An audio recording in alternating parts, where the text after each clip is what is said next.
Well, I'm heading off to the yacht club to go pick up my little sailboat, Cosmic Muffin. What a name.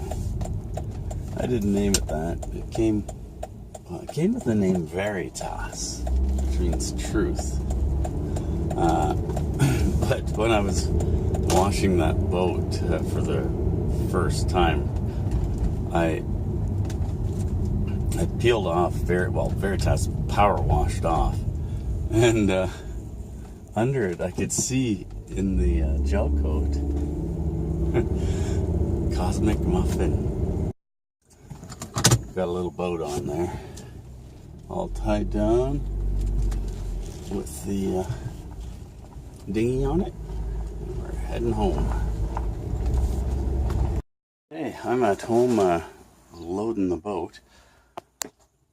I'm not going to put these on before I take off. Those can be next week.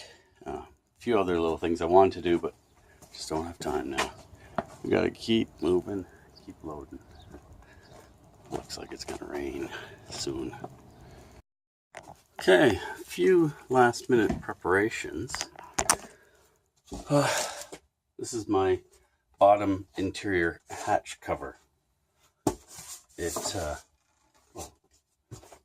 is the inside. When you're inside the boat, this is what you see. I'm going to attach this to it. This is a holder for my gimbaled stove. That means that I can use my stove when I'm in the cabin, which is dangerous. I'll be doing it when it's raining or pouring rain out. So that's what this is for. I've got a couple of bolts here. I've got to get some butyl tape on these bolts, and we're going to install it. You see, here's my holes. They're chamfered. So that holds the butyl tape. The butyl will form a seal around the threads and around the fiberglass underneath the bolt head. These are pan head. So let's get at this.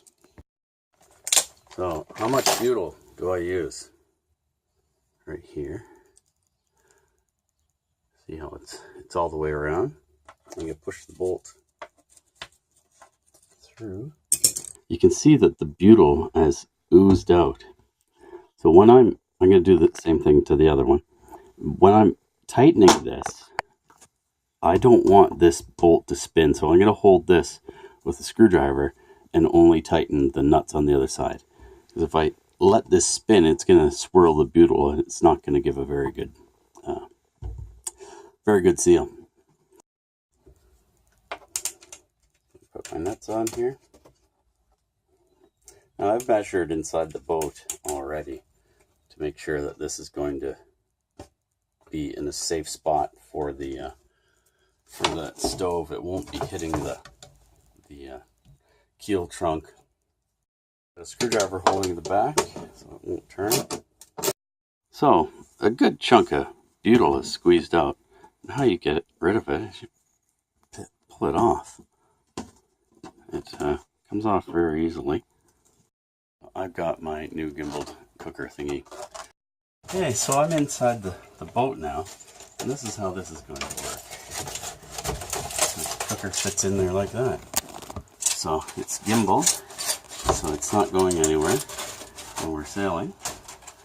If we're sailing, it provides an opportunity to cook while you're on the go too. So if there's two of us, it should be fine. This will have to stay open all the time to let fresh air in.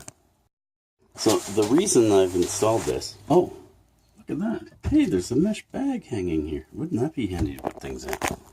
Oh, one over here too. And it's got something in it.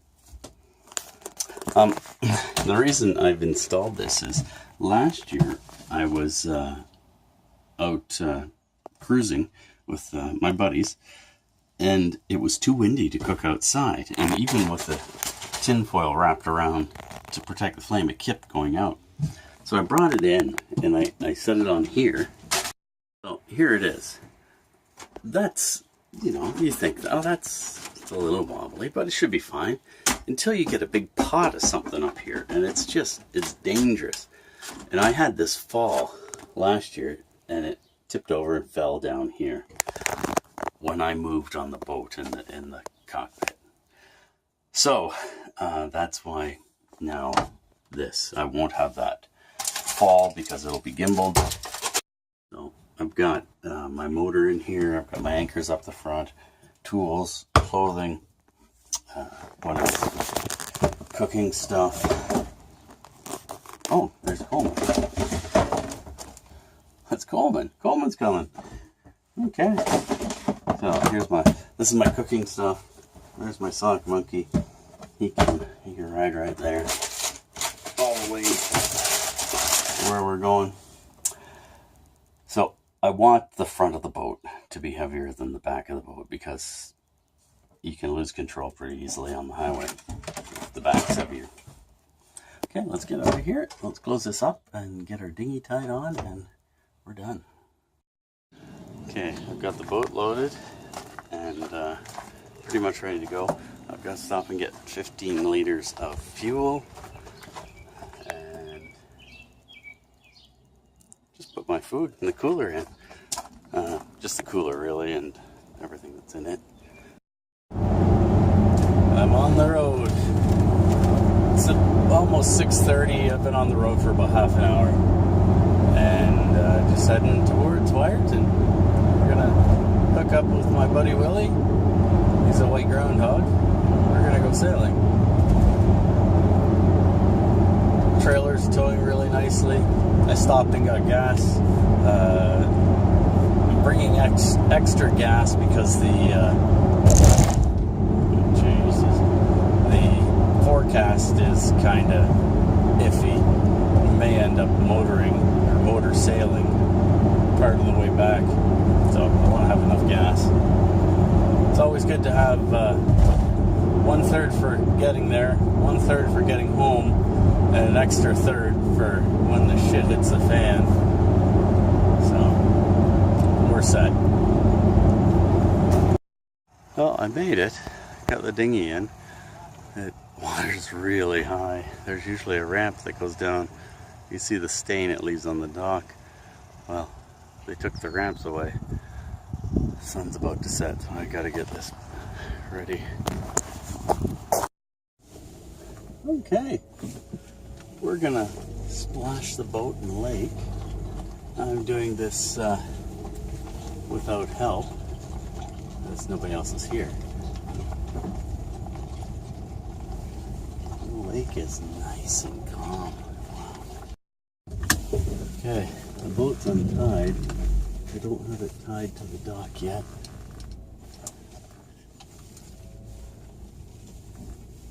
I'll do that as I get it out further.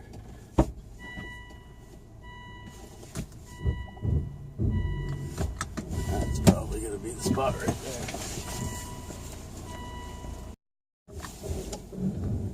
Just hoping for the best here.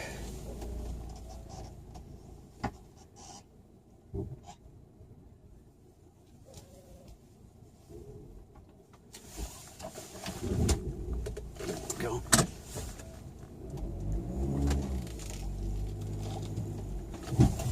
Oh.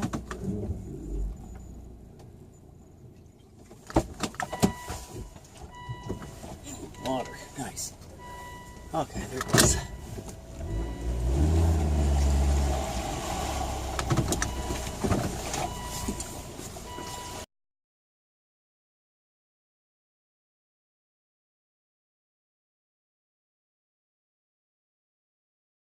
Gee, I forgot about the car there for a minute. Oh, the boat's in the water. That's all tickety-boo. Now, I'm going to park, or it won't be a burden to others. Oh, look at that. My anchor light on, my steaming lights.